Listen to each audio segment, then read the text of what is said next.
Hello kids, welcome to your science class. In previous class we read about different states of matter and their properties, and in today's video we will discuss about and understand the changing states of matter. Matter की जो different states हमने पढ़ी थी solid, liquid and gas, उनमें changes किस तरीके से होते हैं, किस वजह से होते हैं. So let's start. First is evaporation. On heating a liquid, it changes into a gas. This process is called evaporation. When a liquid like water is heated, its particles starts to move faster. As heating increase their speed, they move apart from each other and finally they overcome the force between them and escape into the air as a gas. The particles now move randomly in any direction. Students, किसी भी liquid को heat करने पर वो किस में convert होगा? Gas में. And this process is called evaporation. For example, जब हम वाटर को हीट करते हैं, पहले पानी गर्म होता है, उसके बाद बॉयल होना स्टार्ट होता है, तो आप क्या देखेंगे कि उसके जो पार्टिकल्स हैं उसमें मूवमेंट होना शुरू हो जाता है और उसकी स्पीड भी इंक्रीज हो जाती है. And finally they overcome the force between them और एस्केप कर जाते हैं एयर में. Now I will show you how evaporation happened. Here you can see water is start to boil. You can see the speed of particles is increase. Heat जैसे जैसे पानी गर्म हो रहा है, particles की speed increase होती जा रही है. Okay, and finally they overcome the force between them. और धीरे धीरे ये किस में कन्वर्ट होने लगेगा? वेपर में. स्टीम निकलने लगेगी इसमें से. That vapor is conversion into a gas. Water किस में कन्वर्ट हो रहा है? वेपर्स में.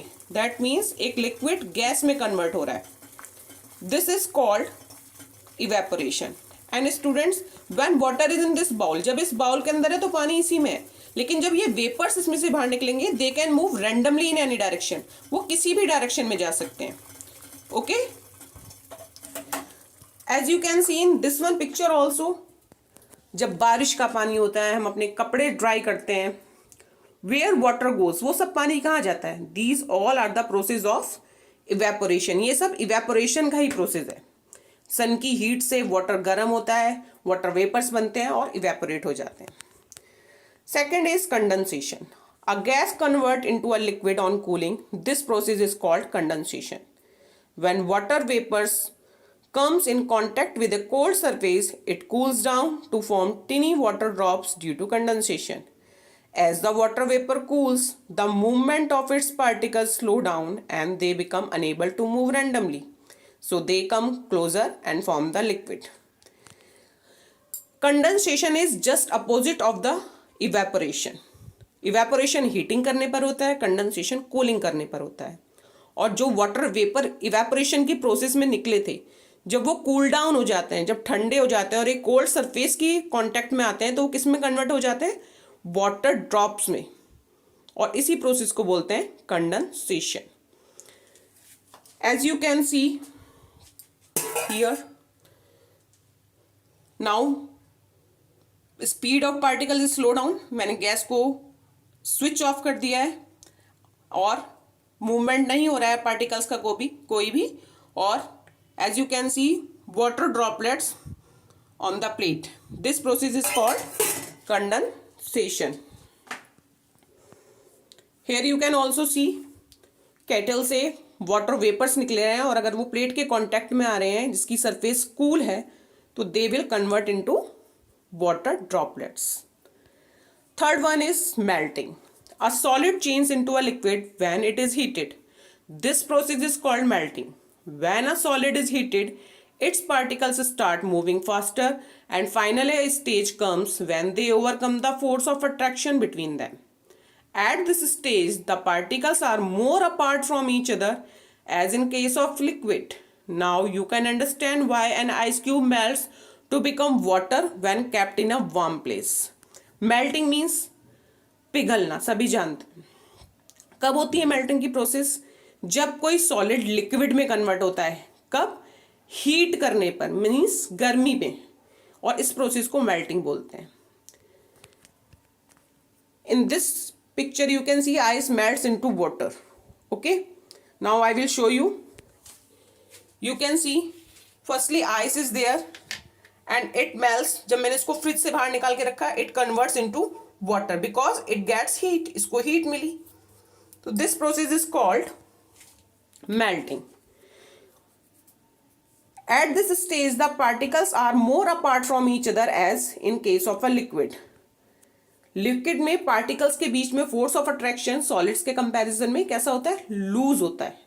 Not so strong as a solid. Now last one is freezing. A liquid change into a solid on cooling. This is called freezing. For example, water changes into ice on cooling. The particles move closer on cooling and they are able to move freely. They get arranged in a fixed pattern as in solids. Thus, heating and cooling change the arrangement of particles resulting in the changing states of matter. Now,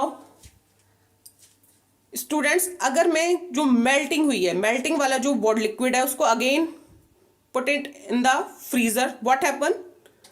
It again converts into solid. लेकिन कब? On cooling. Cooling करने पर melt वाला जो हमारा liquid है वो किस में कन्वर्ट हो जाएगा? सॉलिड्स में. Because the particles move closer. Particles closer आ जाएंगे और वो फ्रीली मूव नहीं कर पाएंगे जैसे कि सॉलिड्स में होता है. तो now what we understand about these 4 processes: evaporation, condensation, melting and freezing. They all are dependent on heating and cooling. Means heating और cooling पर ही particles के arrangement depend करते हैं, उनका result depend करता है. As you can see in this one picture, ice convert into water on melting. Melt होने पर ice किस में convert हुई? Water में. अब water को अगर हमने evaporate किया means गर्म किया तो वो किस में convert हो गया? Steam में. Again स्टीम को अगर हमने ठंडा किया, कंडेंस किया, it convert into water. And if we freeze the water, it again convert into ice. तो this is the process of changing states of matter. So student, this is for today video. In next video we will discuss about some changes. Till then, take care.